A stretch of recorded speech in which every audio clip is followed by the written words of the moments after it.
وَلَقَدْ يَسَّرْنَا الْقُرْآنَ لِلذِّكْرِ فَهَلْ مِن مُّدَّكِرٍ۔ الحمدللہ رب العالمین والصلاة والسلام علی سید الانبیاء والمرسلین، اما بعد فاعوذ باللہ من الشیطان الرجیم، بسم اللہ الرحمن الرحیم۔ اینما تکونوا یدرککم الموت ولو کنتم فی بروج مشیدہ وَإِن تُصِبْهُمْ حَسَنَةٌ يَقُولُوا هَٰذِهِ مِنْ عِنْدِ اللَّهِ وَإِن تُصِبْهُمْ سَيِّئَةٌ يَقُولُوا هَٰذِهِ مِنْ عِنْدِكَ۔ صدق اللہ العظیم۔ قابل صد احترام سورہ نساء کی 78 نمبر آیت مبارکہ، یہاں سے آج ہماری گفتگو کا آغاز ہوگا۔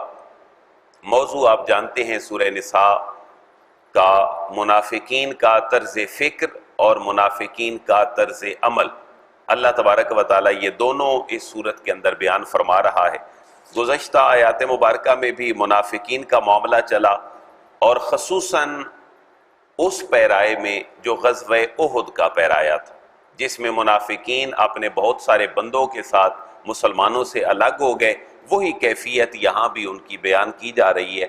منافقین کی فکر کا ایک پہلو اللہ نے یہ بیان فرمایا کہ جب میدان جنگ میں مسلمانوں کو نقصان اٹھانا پڑتا ہے، بظاہر جانی نقصان، تو منافقین کا طرز عمل یہ ہوتا ہے کہ ہم نے تمہیں کہا نہیں تھا کہ تم نہ جاؤ، بہتر ہوا کہ ہم نہیں گئے ورنہ ہمیں بھی اس طرح کا نقصان اٹھانا پڑتا۔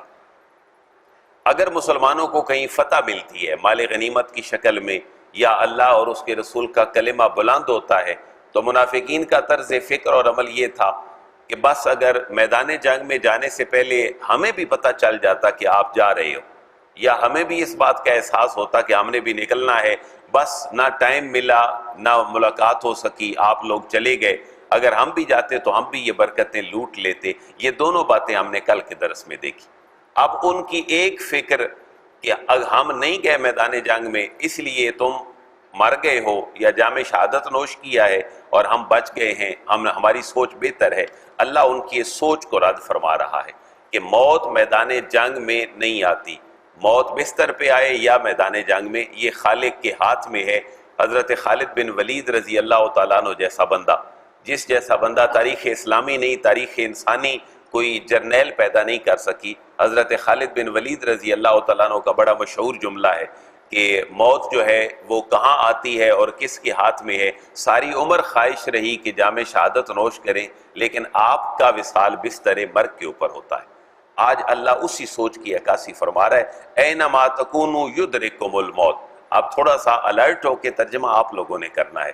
مجھے یہ احساس ہوتا ہے کہ میں بولتا رہتا ہوں، آپ خاموشی سے بیٹھتے ہیں، تو ماحول بھی کو تھوڑا سا گرمی والا ہوتا ہے، لیکن آپ ساتھ ساتھ چلیں گے تو بہتری رہے گی۔ اینما تکونوا یدرککم الموت، اینا ویئر، کہاں، جہاں کہیں، ما تکونوا جہاں کہیں بھی تم ہوگے، یدرککم الموت، ادراک یدرک ادراک کا معنی ہوتا ہے آ لینا، سمجھ میں کوئی چیز آ جائے تب بھی، کہیں کوئی چیز آن لے تب بھی، یدرککم الموت، موت آ لے گی تمہیں۔ تمہیں کس کا ترجمہ ہے؟ یدرککم، کم کا جو لفظ ہے یہ تم کے لیے، یدرککم الموت، تمہیں موت آن لے گی۔ کہاں؟ اگر کوئی اپنے ارد گرد بہت بڑا حصار بنا لے تب بھی آ جائے گی۔ وَلَوْ كُنْتُمْ فِي بُرُوجٍ مُّشَيَّدَةٍ، واو کا معنی، اور لو کا معنی اگرچہ، تم سارے ہو جاؤ، پناہ گزین ہو جاؤ، چھپ جاؤ، فی بروج مشیدہ، فی کا معنی میں، برج کی جمع ہے بروج، جیسے آپ برج الخلیفہ دیکھتے ہیں، ہر وہ عمارت جو بڑی دور سے بہت بلند و بالا نظر آئے، عربی میں اس کو برج کہا جاتا ہے۔ فی بروج مشیدہ، بڑے مضبوط قسم کے بروج کے اندر، بڑے مضبوط قسم کے عمارتوں کے اندر بھی اگر تم چھپ جاؤ تو پھر بھی تمہیں موت ضرور آئے گی۔ یہ منافقین کی پہلی سوچ کا رد ہے کہ تم میدان جنگ میں چلے گئے، ہم نہیں گئے، ہم نے بڑی اچھی سوچ سوچی ہے، ہم بھی جاتے تو ہم بھی مار جاتے۔ اللہ فرما رہے نہیں، تمہاری سوچ ٹھیک نہیں، موت تو تمہیں آنی ہے، خواہ تم جس جگہ پہ بھی ہو، اور اسی وقت پہ آنی ہے جس وقت میں خالق نے لکھ دی ہے۔ ان کی دوسری سوچ یہ تھی کہ اگر کوئی بھلائی پہنچتی ہے تو وہ ہماری وجہ سے ہے، اور اگر کوئی نقصان پہنچتا ہے تو وہ ہمیں مسلمانوں کی وجہ سے. اللہ اس ان کی سوچ کو بھی رد فرما رہا ہے. وَإِن تُصِبْهُمْ حَسَنَةٌ يَقُولُوا هَٰذِهِ مِنْ عِندِ اللَّهِ. واو کا معنی اور ان کا معنی. اگر تُصِبْهُمْ اصحابہ یصیبو کا معنی پہنچنا، تُصِبْهُمْ اگر انہیں پہنچے حسنۃ کوئی بھلائی. منافقین کا رویہ یہ ہے کہ اگر انہیں کوئی بھلائی پہنچے تو یقولو وہ کہتے ہیں ہٰذِهِ مِنْ عِنْدِ اللَّهِ، یہ اللہ کی طرف سے ہے. اب یہاں جو جملہ ہے اللہ کی طرف سے ہونا یہ تو مسلمان کہتے ہیں. اگر کہیں کوئی بھلائی پہنچتی ہے تو ہم کیا کہتے ہیں کس کی طرف سے؟ اللہ کی طرف سے ہے. لیکن یہاں کہا جا رہا ہے کہ اگر منافقین کو کوئی بھلائی پہنچتی ہے تو وہ کہتے ہیں یہ اللہ کی طرف سے ہے. اس کا مفہوم کیا ہے؟ وہ مفہوم سننے سے پہلے اگلا جملہ سن لیں. وَإِن تُصِبْهُمْ سَيِّئَةٌ يَقُولُوا هَٰذِهِ مِنْ عِنْدِكَ. واو کا معنی اور ان کا معنی. اگر تُصِبْهُمْ ان کو پہنچے سَيِّئَةٌ کوئی تکلیف تو يَقُولُوا وہ کہتے ہیں هَٰذِهِ مِنْ عِنْدِكَ، هَٰذِهِ یہ پہنچنے والی برائی، مِنْ عِنْدِكَ یہ آپ کی طرف سے ہے. اچھائی وہ منسوب کرتے ہیں اللہ کی طرف، برائی کہتے ہیں یہ آپ کی وجہ سے آئی ہے. منافقین کا طرز عمل یہ ہے کہ نہ مسلمانوں کو رسول اللہ لیڈ کرتے، نہ کہیں مشکلات میں پھنساتے، اسی سسٹم میں چلتے رہتے تو نہ تکلیف آتی. تکلیف آئی ہے تو آپ کی وجہ سے ہے، اچھائی آئی ہے تو وہ اللہ کی طرف سے ہے. یہاں مفسرین یہ لکھتے ہیں کہ یہ من عند اللہ کا جو جملہ ہے یہ اللہ کی حمد اور اللہ کے اوپر ایمان اور یقین کی علامت نہیں تھا، بلکہ یہ ایک محاورہ تھا ان کی زبان کا. جیسے ہم لوگ بھی عموماً کہہ دیتے ہیں اگر کوئی معاملہ غلطی ہماری اپنی ہوتی ہے لیکن ہم کہتے ہیں تقدیر ایسی لکھی تھی. ہم خود خیال نہیں کرتے لیکن ہم سارے کا سارا دوش اور سارے کا سارا شکوہ تقدیر کے سپرد کر دیتے ہیں. اپنی غلطی ہوتی ہے لیکن کہا جاتا ہے کہ بس تقدیر میں ایسے لکھا تھا. اور اگر کوئی بہت بڑا گول اچیو کرتے ہیں تو پھر کہا جاتا ہے بس میں تو سیلف سٹینڈ آدمی ہوں، بس اللہ تبارک و تعالیٰ نے مجھے بہت بڑے مقام تک پہنچا دیا. یہ جملہ بڑے تاخیر تک ہوتا ہے، لیکن پہلے یہ ہوتا ہے مجھے اللہ نے جو ہے وہ میں سیلف سٹینڈ ہوں، میں نے خود محنت کی ہے اور میں بہت آگے تک چلا ہوں. تو یہ جملہ جو تھا ان کا ایک بطور محاورہ جملہ تھا، جیسے کہا جاتا ہے کہ یہ تو تقدیری امور ہیں. کل من عند اللہ. اب وہ اچھائی تو اللہ کی طرف ہے اور برائی کہتے ہیں یہ رسول اللہ کی طرف سے اور آپ کی طرف سے ہے. لیکن اللہ فرما رہا ہے اصول کیا ہے؟ کل من عند اللہ. کل کہہ دیجئے، محبوب فرما دیجئے میرے رسول، کل من عند اللہ، ہر معاملہ کس کی طرف سے ہے؟ اللہ کی طرف سے ہے. اس جملے کو ذہن میں رکھیے گا. اگلی آیت میں ایک جملہ آ رہا ہے جہاں اس کی تشریح کے لیے ہمیں یہ جملہ بھی درکار ہوگا. یہاں فرمایا جا رہا ہے محبوب کہہ دیجئے کل من عند اللہ، ہر معاملہ کس کی طرف سے ہے؟ اللہ کی طرف سے ہے. فما لہؤلاء القوم لا یکادون یفقہون حدیثا. فا کا معنی پس، ما لہؤلاء اس قوم، ہؤلاء القوم اس قوم کو کیا ہو گیا ہے؟ فما لہؤلاء القوم اس قوم کو کیا ہو گیا ہے؟ لا یکادون یفقہون حدیثا. یہ جو یکادون ہے یہ پرمننٹ فعل نہیں ہے. پرمننٹ جو ورب ہے وہ ہے یفقہون، یہ قریب کرنے کے لیے افعال مقاربہ میں سے ہے کادا. لا یکادون یفقہون یہ سمجھنے کے قریب نہیں آتے. یکادہ یکادو کا معنی ہوتا ہے قریب ہونا. جیسے ہم نے سورہ بقرہ میں پڑھا تھا یکاد البرق یخطف ابصارہم، قریب ہے کہ بجلی جو ہے وہ ان کی نگاہوں کو اچک لے. تو کادہ یکادو قریب کرنے کے لیے ہے، پرمننٹ جو ورب ہے وہ یفقہون ہے. اس قوم کو کیا ہو گیا ہے کہ قریب نہیں جاتے سمجھنے کے حدیثہ اس بات کو کہ سارا معاملہ اللہ کی طرف سے ہے. اس قوم کو کیا ہو گیا ہے کہ سمجھنے کی طرف نہیں آتی. اب اصول کیا ہے؟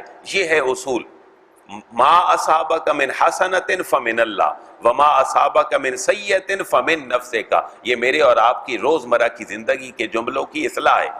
ما اصابک، ما جو اصابک آپ کو پہنچے، من حسنۃ کوئی بھلائی، اگر آپ کو کوئی بھلائی پہنچے، نفع پہنچے تو اصول کیا ہے؟ فمن اللہ، یہ اللہ کی طرف سے. وما اصابک من سیئۃ اور جو پہنچے آپ کو من سیئۃ کوئی تکلیف پریشانی تو فمن نفسک یہ تمہاری طرف سے ہے. فمن نفسک یہ تمہاری طرف سے ہے. کیوں کہ اگر تمہیں کوئی تکلیف اور عزیمت اٹھانا پڑی ہے تو اس میں تمہارے افعال اور افعال کے محرکات اور اس کے نتائج یہ تمہارے اپنے اوپر تھے، تم نے خود اس معاملے کو آرگنائز نہیں کیا. اب اس کو پچھلی آیت مبارکہ سے دیکھیں تو پچھلی آیت میں تھا کہ سارا معاملہ کس کی طرف سے؟ اللہ کی طرف سے. یہاں کہا جا رہا ہے کہ جو بھلائی ہے وہ اللہ کی طرف سے ہے، اور جو بھلائی نہیں ہے وہ تمہاری اپنی وجہ سے ہے. اب اس کی تھوڑی سی تشریح یہ دیکھیں کہ تمام افعال کا خالق اور تمام معاملات کا مالک کون ہے؟ اللہ. برائی بھی اللہ کی طرف سے، اچھائی بھی اللہ کی طرف سے ہے، لیکن اللہ نے انسان کو جو سوچ دی ہے، اس سوچ کے بعد اللہ نے اس کے پیمانے طے کر دی ہیں کہ اس کا نفع کدھر ہے، اس کا نقصان کدھر ہے. لہٰذا ہر معاملے کا مالک، خالق اور موجد کون ہے؟ اللہ ہے. لیکن جب نیکی ہے تو وہ اللہ کی طرف سے ہے، اور جو نیکی نہیں ہے وہ میری اور آپ کی اپنی وجہ سے ہے. اب تھوڑا سا غور کریں، یہ صورت ہے سورہ نساء اور مدنی ہے.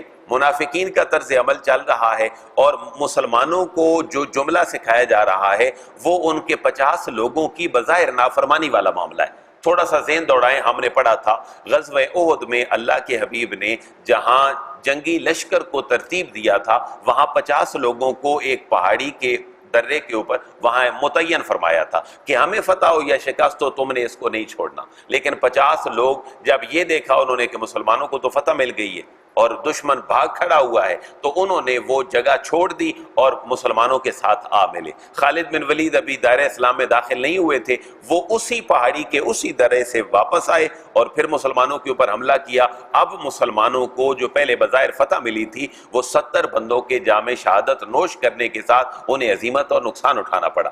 اب اللہ فرما رہا ہے جو نیکی ہے وہ اللہ کی طرف سے ہے، اور جو تمہیں پریشانی پہنچتی ہے وہ تمہاری اپنی وجہ سے ہے. فتح تو اللہ نے دے دی غزوہ احد میں، لیکن یہ جو تم نے رسول کے ساتھ معاملہ کیا ہے، اس کی بات کو بظاہر نہیں مانا، یہ تم نے اپنا کیس صحیح لڑا نہیں ہے. اس وجہ سے یہ اگر تمہیں عزیمت پہنچی ہے تو یہ کس کی وجہ سے؟ تمہاری اپنی وجہ سے. اب ہمیں بھی دوش نہیں دینا چاہیے کہ بس تقدیر لکھی تھی تو ایسا ہو گیا. ہمیں خود معاملات کو بہتر کرنا چاہیے. اور معاملہ کس کی طرف ہے؟ معاملہ تو ہر اللہ کی طرف سے ہے، آتا ہی اسی کی طرف سے ہے. اور پھر اب اسی موضوع کی طرف دوبارہ کنورٹ ہو رہا ہے اللہ کا کلام کہ منافقین رسول کی اطاعت سے دور ہیں. ہم نے ایک جملہ سیکھا تھا آج سے 3-4 دن پہلے کہ رسول کی اطاعت صرف بظاہر کافی نہیں ہے. رسول کی اطاعت دل و جان سے ہونا یہ نہایت ضروری ہے اور کمپلسری ہے. جو رسول کی اطاعت کرے لیکن دل سے نہ کرے، اس کا دل تنگی محسوس کرے، تو رسول کی اطاعت کا حق ادا نہیں ہوتا. منافقین کو کہا جا رہا ہے کہ رسول کی اطاعت کا حق ادا کرو. ظاہری طور پر تمہاری نمازیں، تمہارا جہاد اپنی جگہ، لیکن اندر سے تم رسول کے مخلص نہیں ہو. رسول کے مخلص بنو. اب رسول اللہ کی رسالت تامہ کا بیان ہے. وَأَرْسَلْنَاكَ لِلنَّاسِ رَسُولًا، ترجمہ آپ نے خود کرنا ہے. واو کا معنی، اور ارسلنا ہم نے بھیجا، کا آپ کو، محبوب ہم نے آپ کو بھیجا، للناس انسانیت کے لیے، لوگوں کے لیے، رسولا رسول بنا کر. 1 2 3 4 کوئی ایک بر اعظم کے لیے، کسی ایک وقت کے لیے نہیں. وارسلنا کا ہم نے آپ کو بھیج دیا تمام انسانوں کے لیے، رسولہ رسول بنا کر. یہ رسول کی رسالت کی عالمگیریت اور اس کے ایک گلوبل ہونے کی طرف اشارہ ہے کہ ہر زمانے کے، ہر بندے کے، ہر مسئلے کا حل رسول کی رسالت کے اندر موجود. وَكَفَى بِاللَّهِ شَهِيدًا. اب منافق تو رسول کی اطاعت کا حق ادا نہیں کرتے، تو اللہ فرما رہے محبوب آپ کو ان کی گواہی کی ضرورت نہیں ہے کہ یہ منافق کہیں کہ آپ واقعی اللہ کے رسول ہیں، تو آپ اللہ کے رسول ہیں. وَكَفَى بِاللَّهِ شَهِيدًا، اللہ کافی ہے آپ کی رسالت کی گواہی کے لیے. واو کا معنی، اور کفا کافی ہے، باللہ اللہ تبارک و تعالی، شہیدہ آپ کی رسالت کا گواہ اللہ کافی ہے. اگر منافق کما حقو ہو آپ کی رسالت کی گواہی نہیں دیتے تو پریشانی کی ضرورت نہیں ہے. لیکن اور بڑھا دیا، پہلے میک اپ کیا ذہن کو، اور پھر ایک اور بڑا جملہ کہہ دیا ذہن تیار کر کے، من یطع الرسول فقد اطاع اللہ. بھائی منافقوں، رسول کی اطاعت کو چھوٹا موٹا کام نہیں ہے. تم رسول کی اطاعت کرو تو گویا اللہ کی اطاعت میں لگے. من یطع الرسول، من کا معنی جو یطع اطاعت کرتا ہے رسول، رسول کی، تو فقد اطاع اللہ، گویا کہ اس نے کس کی اطاعت کی؟ اللہ کی اطاعت کی. یہاں بھی ایک گرامیٹیکلی بڑا کمال اصول ہے اگر آپ ذہن میں دوڑائیں. من یطع الرسول، یہاں رسول کے اوپر الف لام ہے. رسول الف لام کے بغیر نہیں ہے. اگر الف لام کے ساتھ ہے تو یہ پراپر ناؤن ہے، اگر الف لام کے بغیر ہوتا تو یہ کامن ناؤن ہوتا. تو تمام رسولوں کی بات نہیں ہے، 1,23,999 انبیاء کی بات نہیں ہے، یہ صرف ایک رسول کی بات ہے جس کا نام محمد مصطفیٰ ہے. وَمَن يُطِعِ الرَّسُولَ، جو رسول مکرم کی اطاعت کرتا ہے وہ گویا کہ اللہ کی اطاعت کرتا ہے. کیونکہ عیسائیوں کا دعویٰ کیا ہے کہ ہم کس کی بات مانتے ہیں؟ حضرت عیسیٰ کی طرف اپنے آپ کو منسوب کرتے ہیں، اور یہودیوں کا دعویٰ ہے کہ ہم حضرت ابراہیم حضرت موسیٰ کے پیروکار ہیں. لیکن آج مغرب کا اور یورپ کا مذہب جو ہے وہ نہ یہودیت ہے نہ عیسائیت ہے، وہ سیکولرزم ہے، وہ انبیاء کی تعلیم سے بہت دور ہے. لیکن بہرحال عیسائیت کی جو نسبت ہے وہ حضرت عیسیٰ کی وجہ سے ہے. من یطع الرسول، جس نے رسول مکرم کی اطاعت کی یا جو رسول مکرم کی اطاعت کرتا ہے، فقد اطاع اللہ، اس نے گویا کہ اللہ کی اطاعت کی. ومن تولی فما ارسلناک علیہم حفیظا. دیکھیں اللہ اپنے نبی کی پریشانی کو کم کیسے فرما رہا ہے. پہلے ذہن بنایا، پھر اصول دیا، اور پھر آخر میں محبوب کو تسلی دے دی. محبوب اگر یہ آپ کی رسالت کا اقرار نہیں بھی کرتے منافق، اور کما حق ہو ایمان نہیں بھی لاتے، تو آپ کو کیا مسئلہ ہے؟ آپ چھوڑ دیں ان کو ان کے حال کے اوپر. آپ ان کے نگران نہیں ہیں، آپ ان کے نگہبان نہیں ہیں، ان کو چھوڑ دیں ان کے اپنے معاملے کی طرف، اور آپ دل چھوٹا نہ کریں. ومن تولا، واو کا معنی اور من کا معنی جو یا جس نے تولا پیٹھ پھیری، جس نے منہ پھیرا. فما ارسلناک علیہم حفیظا، فا کا معنی پس، ما ارسلناک نہیں بھیجا ہم نے آپ کو، علیہم ان کے اوپر، حفیظا پاسبان بنا کر، حفاظت کرنے والا بنا کر ہم نے نہیں بھیجا. آپ کا کام ہے بلاغ، آپ کا کام ہے پہنچا دینا. ابلاغ ہو گیا تو ٹھیک، اب آپ کے اور کوئی فرائض نہیں ہے. اور رات کا کتنا کردار ہے انسان کی زندگی میں، اس آیت مبارکہ سے دیکھیے گا کہ منافق رسول کے خلاف رات کو باتیں کرتے ہیں بیٹھ کر، اور مومن اللہ کے حضور سرگوشیاں کرتے ہیں راتوں کو بیٹھ کر. اس بات کی طرف اشارہ ہے آج کی آیت مبارکہ میں. وَيَقُولُونَ طَاعَ، منافقوں کا طرز عمل کیا ہے؟ واو کا معنی اور یقولون کہتے ہیں طاعہ، ہم نے اطاعت کر لی. منافق ہر لمحے کہتے ہیں ہم نے اطاعت کر لی. فَإِذَا بَرَزُوا مِنْ عِنْدِكَ، فا کا معنی پس، اذا کا معنی جب، بَرَزُوا وہ نکلتے ہیں، مِنْ عِنْدِكَ آپ کی بارگاہ سے. جب آپ کی بارگاہ سے وہ نکلتے ہیں، پہلے تو کہتے ہیں ہم نے اطاعت کی، ہم نے اطاعت کا کلمہ پڑھا، لیکن جب نکلتے ہیں آپ کی بارگاہ سے تو بیّتا طائفۃ منہم غیر الذی تقول. بیّتا رات سے نکلا ہے. باتا یبیتو کا معنی ہے رات گزارنا، باتا یبیتو رات گزارنا، اسی سے نکلا ہے باتیں کرنا، اسی سے نکلا ہے باتیں کرنا. باتا یبیتو رات گزارنا. جیسے صحابہ کرام رضوان اللہ تعالیٰ علیہ مجمعین نے جب حضور کو دیکھا کہ آپ روزے رکھتے ہیں تو صحابہ نے بھی روزے رکھنے شروع کر دی. اب صحابہ نے مسلسل روزے رکھے تو حضور نے دیکھا کہ ان کے تو رنگ پیلے پڑ گئے ہیں چہروں کے. تو حضور نے پوچھا بھائی تمہیں کیا ہو گیا ہے کہ تم مجھے دیکھا دیکھی روزے رکھتے ہو، افطار نہیں کرتے ہو؟ حضور فرماتے ہیں آنا ابھی تو عند ربی، میں تو اپنے رب کے ہاں رات گزارتا ہوں، وہ مجھے کھلاتا بھی ہے اور وہ مجھے پلاتا بھی ہے. تو بات یہ بھی تو کمانا ہے رات گزارنا، اسی کو وربلائز کر دیا گیا. میں نے ان دیکھا جب آپ کی بارگاہ سے باہر نکلے ہیں تو بیّتا رات کو، طائفتن ایک گروہ، رات کو مشورے کرتا ہے، رات کو باتیں کرتا ہے ایک گروہ، منہم ان میں سے.